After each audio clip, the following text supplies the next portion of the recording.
শিল্প জগৎটাই হচ্ছে ধান্দাবাজির জগৎ।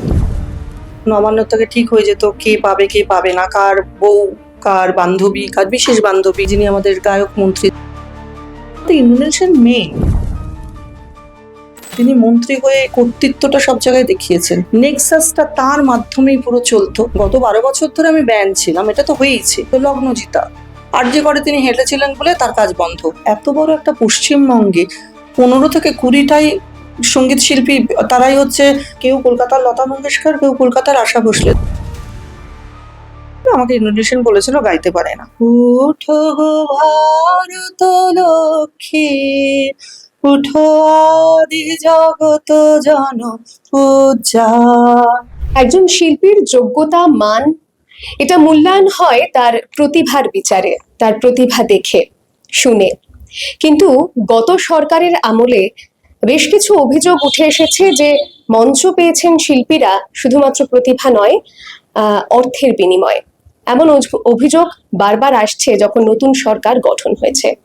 আমাদের সঙ্গে ওয়ালের মুখোমুখি আজ রয়েছেন সঙ্গীত শিল্পী ঋদ্ধি বন্দ্যোপাধ্যায়। নমস্কার দিদি, দা ওয়ালে আপনাকে অনেক স্বাগত। নমস্কার দিদি, একাধিকবার এই অভিযোগগুলো সামনে আসছে, আপনিও কি এই বিষয়টার শিকার, বা দীর্ঘদিন ধরে আপনিও তো কাজ করছেন সঙ্গীত জগতে, আপনার খ্যাতি রয়েছে, আপনি কি এই বিষয়টার শিকার হয়েছেন? আপনার কি অভিযোগ? দেখো, 20 সাল থেকে আমি এই বিষয়টা নিয়ে সরব হয়েছিলাম, কিন্তু আমার গলাটা পুরো চাপিয়ে দেওয়া হয়েছিল, কারণ তখন রুলিং পার্টি ছিলেন এই মন্ত্রী, যিনি আমাদের গায়ক মন্ত্রী, তাদের দল। আমার সাথে অন্য কাউকে আমি কোনো শিল্পীকে পাইনি। এখন সরকার বদল হওয়াতে অনেক শিল্পী সোচ্চার হচ্ছেন, অনেক মানুষ সোচ্চার হচ্ছেন, এবং সেই কথাগুলো আমি আবার বলছি যে এই জিনিসটা আমার সাথে তো হয়েইছে। গত 12 বছর ধরে আমি ব্যান ছিলাম, এটা তো হয়েইছে, কিন্তু আমার মতো অনেক গুণী শিল্পীর সাথে কিন্তু এটা হয়েছে। ধরো পণ্ডিত কুমার মুখোপাধ্যায়, যিনি ক্লাসিক্যালে যথেষ্ট নামী একজন মানুষ, তিনি কোনোদিন মঞ্চ পাননি। বর্ণালী চট্টোপাধ্যায়, যিনি সঞ্জয় লীলা বানসালির সাথে কাজ করেন, তিনি এখানকার মঞ্চ, পশ্চিমবঙ্গের মঞ্চ পাননি। এরকম বহু বহু বহু মানুষ আছেন। কেউ আবৃত্তি শিল্পী, কেউ নৃত্যশিল্পী, কেউ সাহিত্যিক, কেউ সঙ্গীত শিল্পী। আমার কথা এটাই প্রশ্ন যে তাহলে কি, কতটা কি কর্তা ভজা হলে কাজটা পাওয়া যেত, এবং কেন পাওয়া যায়নি? গত 10 বছর হোক, কারোর 12 বছর, কারোর 4 বছর, কারোর 3 বছর। লগ্নজিতা আরজি করে তিনি হেঁটেছিলেন বলে তার কাজ বন্ধ। ভূমির যে আমাদের যে সিধুর কাজ বন্ধ, দীপান্বিতা আচার্যর কাজ বন্ধ। তারা তো যথেষ্ট নামকরা শিল্পী, দেশে বিদেশে তারা কাজ করছে, দীর্ঘদিন ধরে তারা সঙ্গীত জগতে আছে, তারা নিজের দমে কাজ করে। কার বিরুদ্ধে আপনার এই অভিযোগ? মূলত আমার পুরোটাই অভিযোগ হচ্ছে তৃণমূল সরকারের, যিনি তথ্য সংস্কৃতি দপ্তরের আমাদের যে, আমরা মানে আমি খুব লজ্জিত এবং দুঃখিত যে তাকে গায়ক মন্ত্রী বলতে হয়, শ্রী ইন্দ্রনীল সেনের বিরুদ্ধেই। কারণ নেক্সাসটা তার মাধ্যমেই পুরো চলতো। তিনি এবং তার টিম, আপনারা মানে অ্যাপস বলে যে একটা অর্গানাইজেশন তৈরি করা হয়েছিল, তাদের গভর্নিং বডি, তার বডিতে গিয়ে দেখতে পাবেন কাদের কথা থাকতো, কাদের কথা থাকতো না। কারণ আমি বহুদিন হলো অ্যাপস ছেড়ে দিয়েছিলাম, যখন দেখতাম তারা নিজেদের মধ্যে সমস্ত অনুষ্ঠান ভাগ করে নিত কয়েকজন লোক, এবং আমাদের কোনো গলা থাকতো না, বলা থাকতো না। আমাদের একটাই বলা ছিল, সবাই ভাগ করে পাক, সবাই ভাগ করে খাক, প্রত্যেকেরই এটা রুজি রোজগার, অনেকের কিন্তু সংসার চলে এর উপরে, সুতরাং সবাই পাক। যদি সে 2-3টে মঞ্চে নিজেকে প্রমাণ করবার সুযোগ পারলো না, সে বাজে গাইলো বা বাজে আবৃত্তি করলো, সেরকম ভালো না, শ্রোতা নিল না, দর্শক নিল না, চেঞ্জ করো। কিন্তু আপনি দেখবেন যে যে মঞ্চে যে 15 থেকে 20টা মুখই বসে থাকতো, উৎসবে তারাই পেত, খেলায়, মেলায়, জেলায়, সব জায়গাতে তারা পেত। এটা তো হয় না। এই মনোপলি, এই নেক্সাস বা এই সিন্ডিকেট, এটা চলে না। কোনো সুস্থ সমাজ, কোনো সুস্থ সংস্কৃতিতে এটা হয় না। এই জিনিসটা কেন হবে? আর আমি কিন্তু একটা গান গাওয়ার জন্য কখনো প্রশ্ন তুলিনি, আমি কোনোদিন একটা গান গাইতেও চাইনি। আমি বঙ্গ সম্মেলন, NABC করতে কাজ করি, আমি আনন্দ পুরস্কারে গান গেয়েছি। আমি গত বছর ব্রিটিশ পার্লামেন্ট থেকে পঞ্চকবির গানের পায়োনিয়ার শিল্পী হিসেবে অ্যাওয়ার্ড পেয়েছি। আমি ইন্ডিয়ান এম্বাসির এত কাজ করি। এই যে এত গুণী শিল্পীরা, তারা জায়গা পেতেন না কেন? তাহলে কারা জায়গা পেতেন?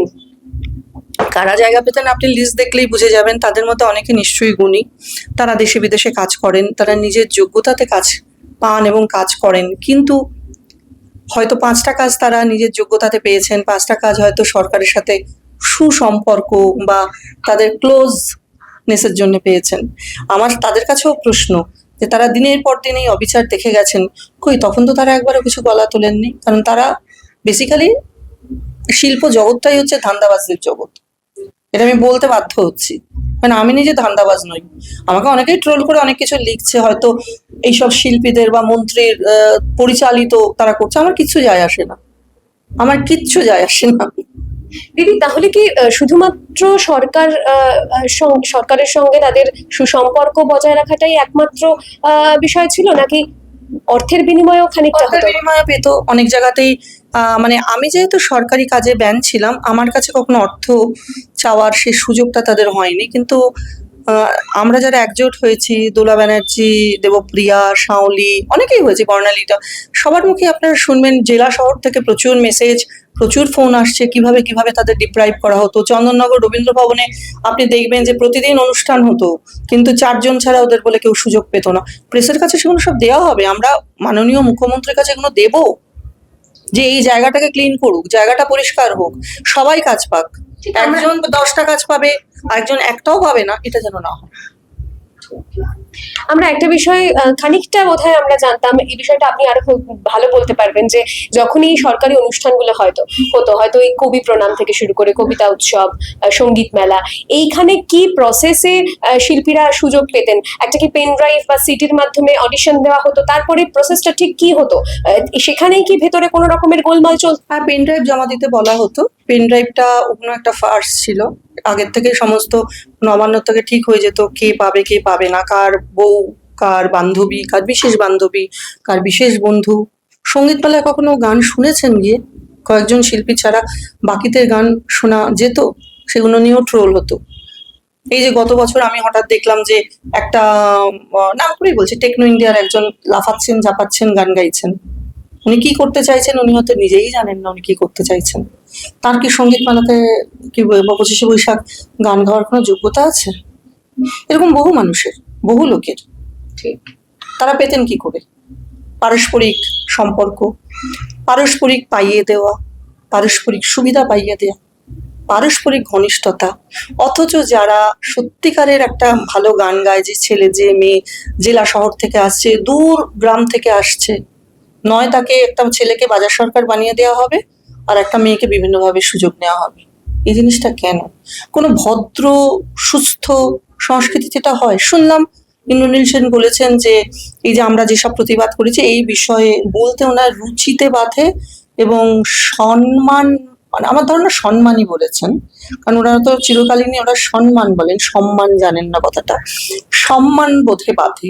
আমার খুব ভালো লাগলো যে অন্তত জন্মেছেন মানুষ হয়ে, এই মৃত্যুকাল, বলবো অনেক সিনিয়র উনি, হয়তো আর মারাও যাবেন কিছুদিনের মধ্যে কিংবা যাবেন না, কিন্তু এখন তার রুচিবোধ জাগ্রত হয়েছে, সম্মানবোধ জাগ্রত হয়েছে।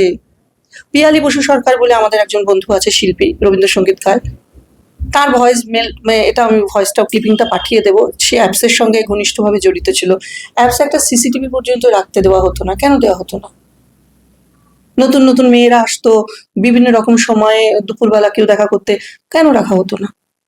ওই সময় সরাসরি আপনার সঙ্গে ইন্দ্রনীল সেনের কথাবার্তা হয়েছে কখনো আমি এই চেষ্টা বিষয় করেছি নিয়ে? কথা বলতে, উনি আমার সাথে প্রথম দিকে যে কেন এই জিনিসটা হচ্ছে উনি কথা বলেননি, কিছু শিল্পীরাও তার সাথে যুক্ত ছিলেন, এই যে মানে কানটাতে ভাঙালে, আমার কাজটা কাটলে আমার সাবজেক্ট যারা করেন তাদের একটু সুবিধা হবে, তারা সঙ্গীত একাডেমিতে জাজ হয়ে বসবেন, তারা ওখান থেকে স্টুডেন্ট সংগ্রহ করবেন, কারণ দালাল ঘুরতো, ওর কাছে না শিখলে চান্স পাবে না, ওর কাছে না শিখলে রেডিওতে করতে পারবে না, ওর কাছে না শিখলে কম্পিটিশনে ফার্স্ট হবে না। আমার স্টুডেন্টরা তো কাজই পেতো না, তারা যে শুনতো ঋদ্ধি বন্দ্যোপাধ্যায়ের স্টুডেন্ট, তাদের বের করে দেওয়া হতো। আপনি সরাসরি কখনো মানে এইভাবে আমি বলার বলেছেন? চেষ্টা করেছি, আমি সিএম এর কাছে, বর্তমানে যিনি বিগত সিএম, তার কাছেও বলার চেষ্টা করেছি। কি তিনি উত্তর পেয়েছেন? না, তিনি এমন একটা ঘেরাটোপের মধ্যে থাকতেন, সেই অবধি পৌঁছতে পারিনি। আমি কন্টিনিউয়াস হ্যামার করে গেছি, কন্টিনিউয়াস। যেহেতু আমার একটা শিক্ষাগত যোগ্যতা আছে, আমি উচ্চ মাধ্যমিকে মেয়েদের মধ্যে প্রথম হয়েছিলাম, এবং আমি ডাবল ফার্স্ট ক্লাসে অনার্স, এবং আমি একটা কলেজে চাকরি করতাম, আমি ইতিহাস পড়াতাম, সেই জন্য আমি কোনোদিনই আমার শিরদাঁড়াটাকে বন্ধক রাখিনি কারোর কাছে।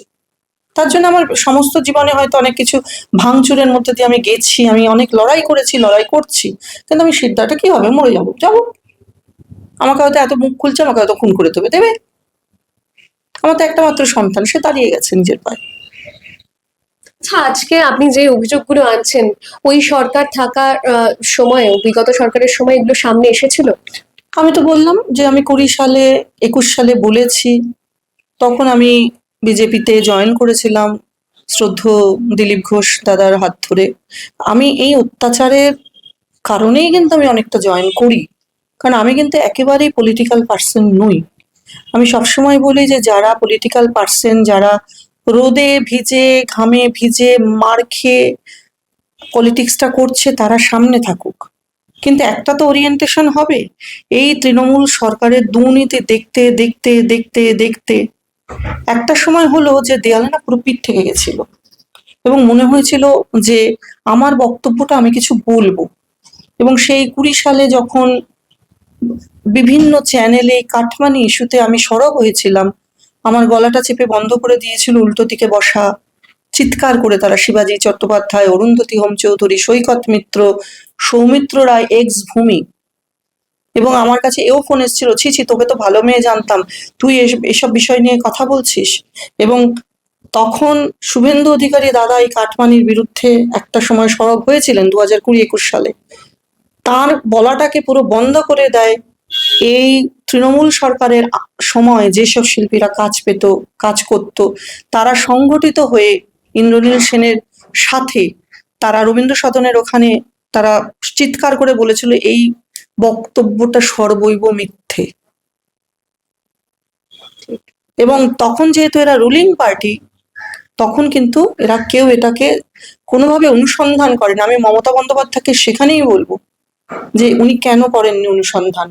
আজকের দিনে দাঁড়িয়ে তো উনি দেখছেন যে ওনার আদরের গায়ক গায়িকা, নায়ক নায়িকা এবং আদরের যারা কাছের যেসব নেতা মন্ত্রী, তারাই তাকে ডুবিয়েছে।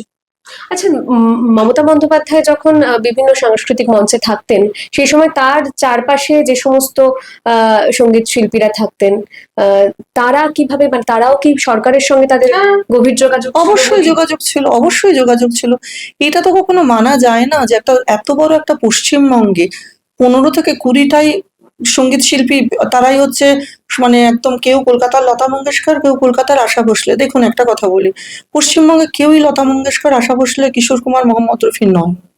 কেউ যদি 20.8 হয়, কেউ 20.7, কেউ 19.20। তাদের প্রমাণ করবার জায়গাটা কোথায় দেওয়া হলো? এই যে একটা বড় শিল্পী কুলকে সরিয়ে রাখা হলো, মঞ্চ তাদের কোথায় দেওয়া হলো? এই যে পশ্চিমবঙ্গ সরকারের পক্ষ থেকে বঙ্গভূষণ দেওয়া হলো, এই পুরস্কারটা সম্পর্কে আপনি কি বলবেন? কারা, মানে যারা পেলেন, তারা কি পাওয়ার যোগ্য, নাকি আরো আরো অন্যান্যরাও পাওয়ার যোগ্যতা ছিল তাদের, তবু তারা পেলেন না? অনেকে আছেন যারা সত্যি সিনিয়র মানুষ, যারা কাজ করেছেন, কাজ অনবরত করে চলেছেন, যাদের জন্যে আমাদের বাংলা দেশের, সারা পৃথিবীর মুখে গৌরবান্বিত, তারা তো নিশ্চয়ই পাওয়া তাদের উচিত। কিন্তু তার বাইরে লিস্টগুলো তো আপনি পেয়ে যাবেন, তার বাইরে তাদের যারা তেল মেরেছে সকাল থেকে রাত্রি পর্যন্ত, তারা পেয়েছে। আরো কিন্তু অনেক গুণী মানুষ আছেন, তারা কিন্তু পাননি, কারণ তারা তেল দিতেন না, তারা কর্তা ভাজা ছিলেন না, তারা সেটিং নীতিটা জানতেন না, বা জানলেও করতেন না। আমরা অনেক সময় দেখেছি যে মমতা বন্দ্যোপাধ্যায় যে রচনাগুলো করতেন, বিভিন্ন সঙ্গীত রচনা, সেইগুলো গাওয়া হতো মঞ্চে, সেগুলো কি বলপূর্বক? দিদি, কোনোটাই বলপূর্বক না, সেটা তেলের জন্য গাওয়া হতো।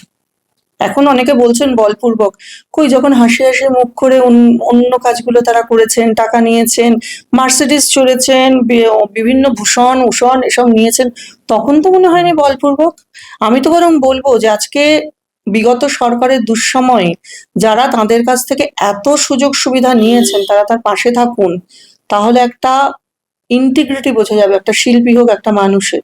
এতে তো কোনো ইন্টিগ্রিটিই নেই, এরা তো সব ধান্দাবাজের দল, চারিদিকে ঘুরছে, ধান্দা করছে কবে আবার মানে গেরুয়া এই করে বিজেপিতে ঢুকবে। বিভিন্ন জায়গায় চেষ্টা চলছে, বিভিন্ন রাত্রের অন্ধকারে কোনো বিশেষ বিশেষ এমএলএ এর সাথে মিটিং চলছে, সব খবরই কানে আসে। ধান্দাবাজিটা বন্ধ করুক, গানে মন দিক, মানুষ হোক ভালো করে।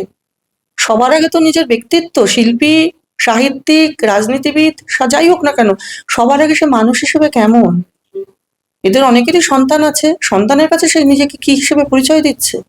রাতের অন্ধকারে যখন আয়নায় নিজের ঘরের মধ্যে দাঁড়াচ্ছে, নিজের মুখটা কি দেখছে? সুতরাং এরা কেউ ভয়ে কিচ্ছু করেনি, সব সব বাজে কথা, মিথ্যে কথা।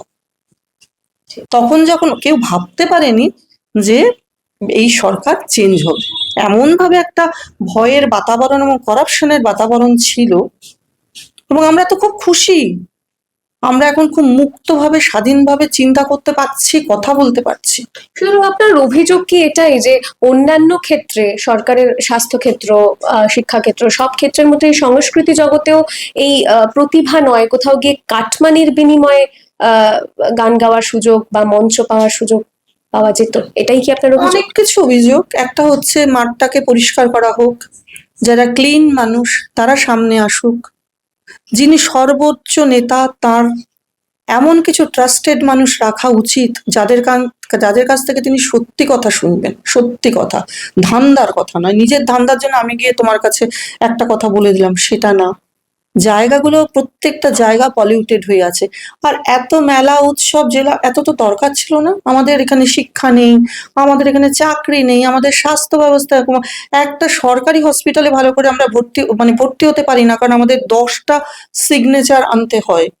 আমাদের সবসময় যেতে হবে বেসরকারি নার্সিং হোমে, মানে তার মানে 10 লাখ, 15 লাখ, 20 লাখ, মানে অসুখ হলে সাধারণ মানুষ ভয়ের চোটে শেষ হয়ে যায় যে আমার প্রিয়জনকে আমি বাঁচাবো কি করে। সবাই তোলে না, সবার চুরির টাকা খাটের নিচ থেকে পাওয়া যায় না। সকাল থেকে সন্ধ্যা অবধি তোমরাও যে কাজ করো, খেটে কাজ করো। এই জিনিসগুলো আগে ভালো হোক। এই যে শিক্ষাক্ষেত্রে ছেলেমেয়েরা চাকরি পায় না, আমি শিক্ষকের মেয়ে, আমার নিজের শিক্ষকতা পেশা ছিল, আমার চোখ ফেটে জল আসে যে এই যে দিনের পর দিন এরা কাজ পায়নি, এরা বাইরে বসে আছে, এদের বাড়ির সংসার সব এদের উপর ডিপেন্ডেন্ট। একটা মানবিক সরকার হলে সে সেটা দেখবে না? এই আরজি করের মেয়েটি, একটা মানবিক সরকার হলে সেটা সে দেখবে না? প্রত্যেকের বাড়িতে আমাদের সন্তান আছে, আমাদের বোন আছে, আমাদের মা আছে, আমাদের মেয়ে আছে। আমাদের এখানে থাকার সিকিউরিটি কি? তারপর তো শিল্প ব্যবস্থা এগুলো চলছে। আরজি করে যারা বেরিয়েছিলাম আমরা কয়েকজন, আমাদের স্টিগমা এসেছে, সরকার থেকে একটা বের করা হয়েছিল, সেখানে সরকারি এইসব, আমরা তাদের হেসে বলি স্টাফ আর্টিস্টরা ছিল। পরে তারা বিভিন্ন চ্যানেলকে বলতে শুনেছে যে তাদের উপরে কোনো এসেছিল যে না, তো সেটা সরকারি ইন্ডোনেশিয়ানের আন্ডারে তারা বেরিয়েছে। তারা সেখানে হাসাহাসি করেছে, আপনাদের কাছে ক্লিপিং দেখলে বলবেন এই বেরোলাম, সবার সাথে দেখা হলো, এই চা খাচ্ছি। যাতে আমাকে বেরোতে ভালো হচ্ছে, আমি যাইনি, আমি যাবো না। আমি একটা কথাই বলেছিলাম, এদের মুখ দেখলে আমার পাপ হয়, ঘৃণা লাগে। এই যে সরকারি অনুষ্ঠানগুলোতে মূল মঞ্চ রবীন্দ্র সদনে, আপনি সেখানে ডাক পেতেন? না, আমি কখনো পেতাম না। আমাকে বলা হয়েছিল, আমাকে ইন্ডোনেশিয়ান বলেছিল গাইতে পারে না, অথচ ওর কোম্পানি থেকে আমার অনেক আগে সিডি আছে, 2011, 10 এরকম সিডি আছে। আমার সারা পৃথিবীতে আমার শ্রোতা আছে। আমি মানে যেটা এনএবিসি ওখানে যাই, গান করি, আমি আনন্দ পুরস্কারে গান গিয়েছি।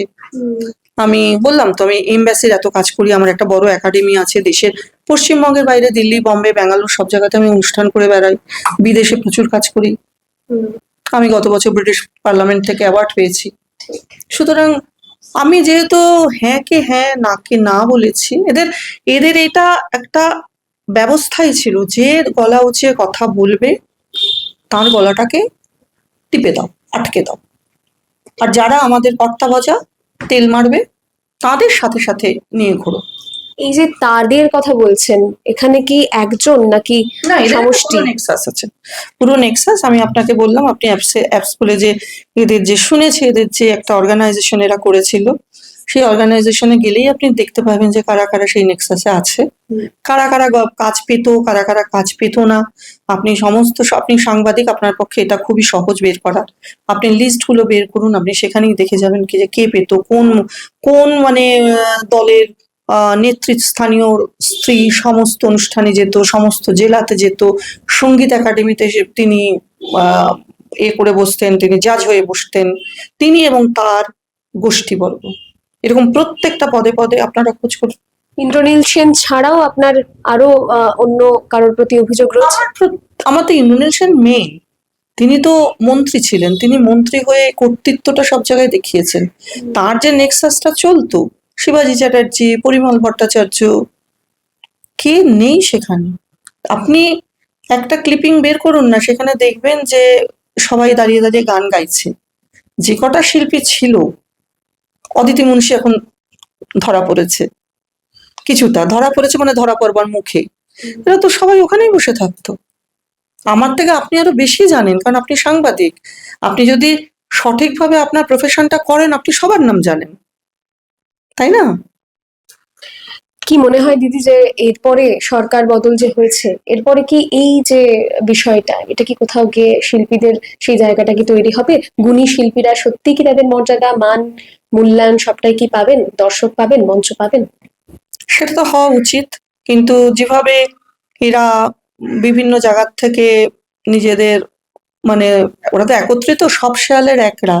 একটা তো প্রবাদ শুনেছেন, সিংহ একা একা চলে, শেয়ালরা কিন্তু গোষ্ঠীবদ্ধ হয়ে যায়।